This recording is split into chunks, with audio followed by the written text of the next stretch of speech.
今集我哋正式離開仙台啦，一路向北出發，去到岩手縣嘅沿海城市宮古市。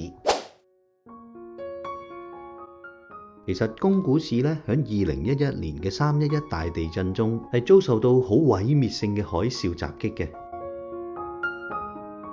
特別係呢一度宮古市最著名嘅旅遊景點淨土之濱。隔咗咁多年之後，今集我哋就同大家返嚟睇下呢一個海嘯重生之地啦。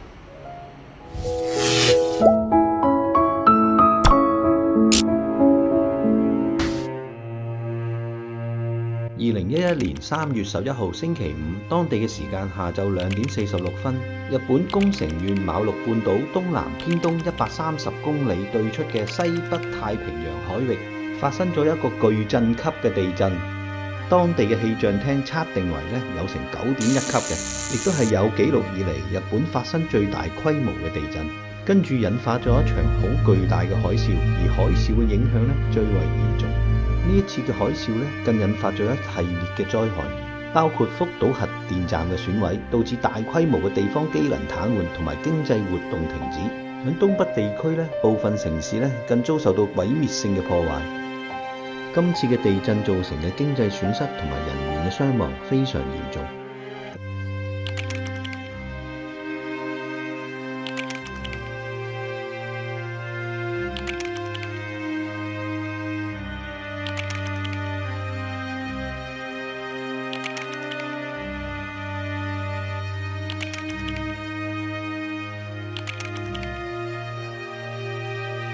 呢一次地震亦都成為歷史上損失最嚴重嘅自然災害。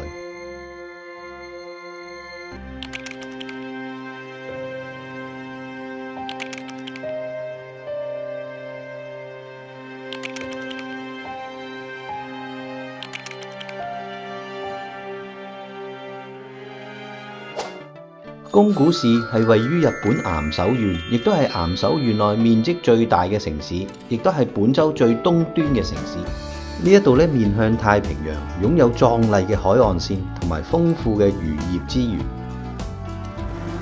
如果由仙台直接揸車去到宮古市全程差唔多有210公里，要成3個半鐘。不過我今次嘅行程會喺中途停一停危鼻溪，然後再上去幽玄洞，先至返去宮古市。危鼻溪係岩手縣一個非常經典嘅自然觀光勝地，喺呢度最標誌性嘅活動就係搭佢嘅遊船啦。佢嘅特色就係漁船完全係由船夫用一支木棍撐住隻船行嘅。全程係90分鐘，遊客可以好近距離咁樣感受水面，同埋靜靜可以欣賞兩岸嘅奇岩怪石。船夫亦都會唱住傳統嘅民謠，叫做搖臂追分。啲歌聲會隨着兩岸峭壁之間嘅回音，配合埋清流嘅水聲，令到你感覺坐響嘅船入邊好有詩意。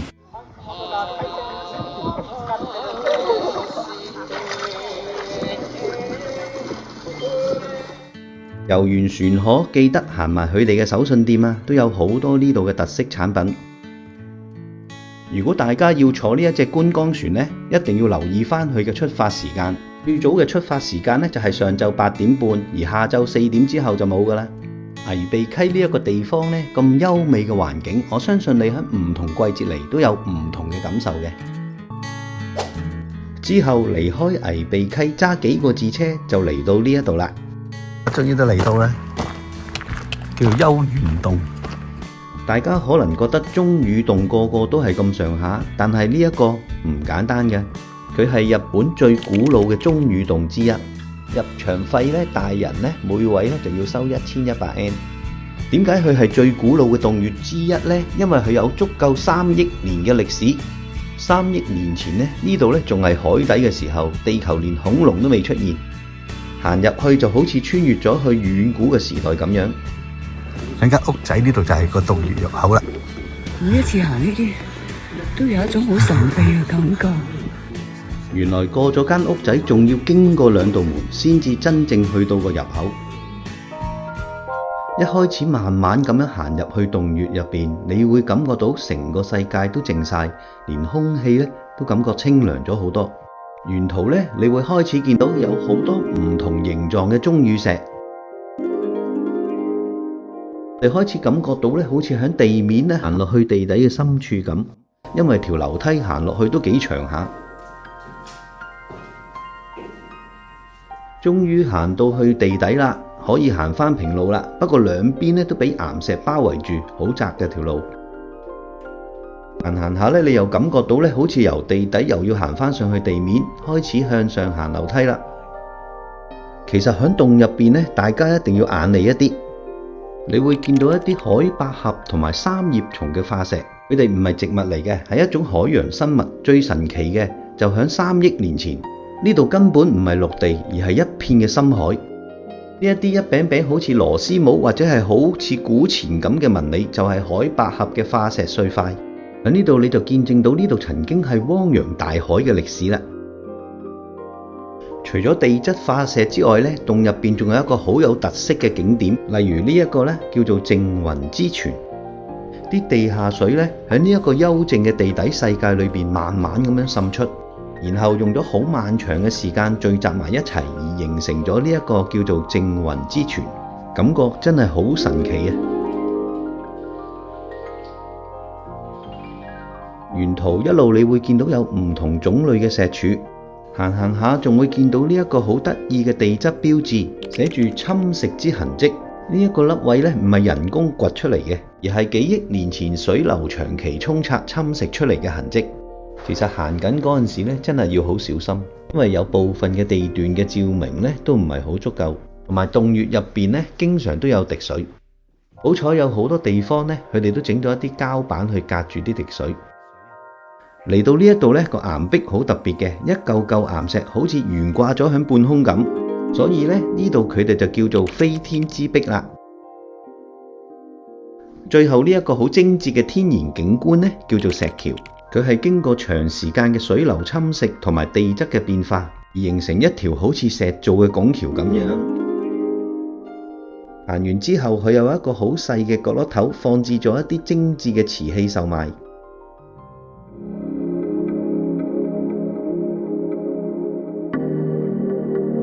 今次行呢個鐘乳洞咧，唔知點解我個心情係有啲緊張。可能咧，因為嚟嗰陣時咧，因為日本最近咧好多洪啦，咁令到我哋大家個心好似一去到郊野少少咧，有啲擔心。咁呢個洞講翻呢個洞啦，咁呢個洞咧一入去嘅時候咧，已經係震撼嘅。但係有一樣嘢同我平時行嘅唔同，就係平時見嗰啲咧。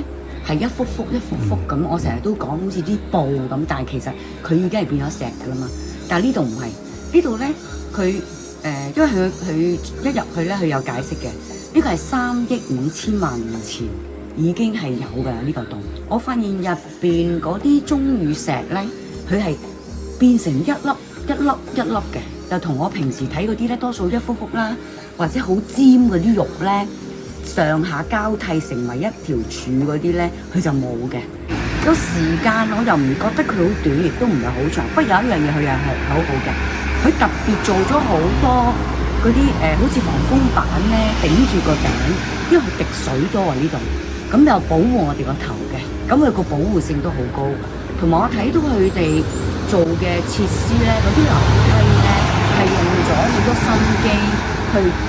掘咗有一條路，令到我哋行嘅時候咧，可以舒服少少咁樣咯。咁我每次行呢啲洞，我都覺得好值得嘅。係啊，所以即係如果仲可以行咧，我都仲係想繼續啊咁樣咯。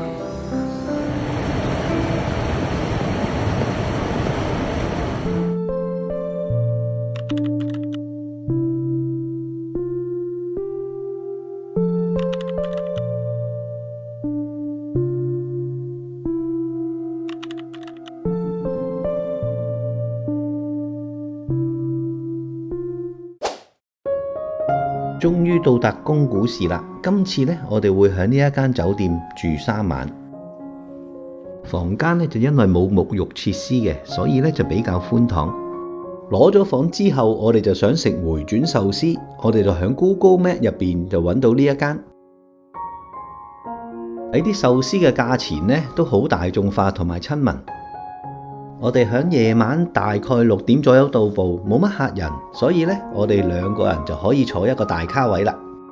整體嘅味道呢都唔錯嘅，魚生都幾新鮮，蘑菇嘅茶碗蒸呢味道都幾出色。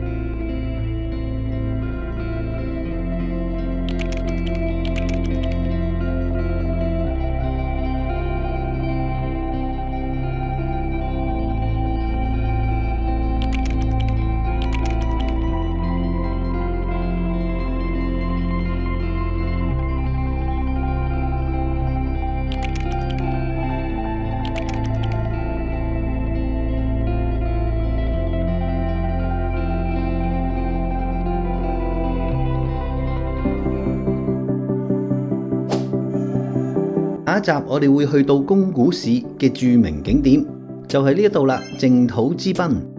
我哋仲會坐快艇出海，親身近距離去探索喺呢一度附近嘅洞穴，仲會去探索一個只有2個老人家經營嘅原始洞穴，一定唔會少得行下當地嘅魚市場。好啦，期待下一集再同大家一齊去探索岩手縣嘅宮古市。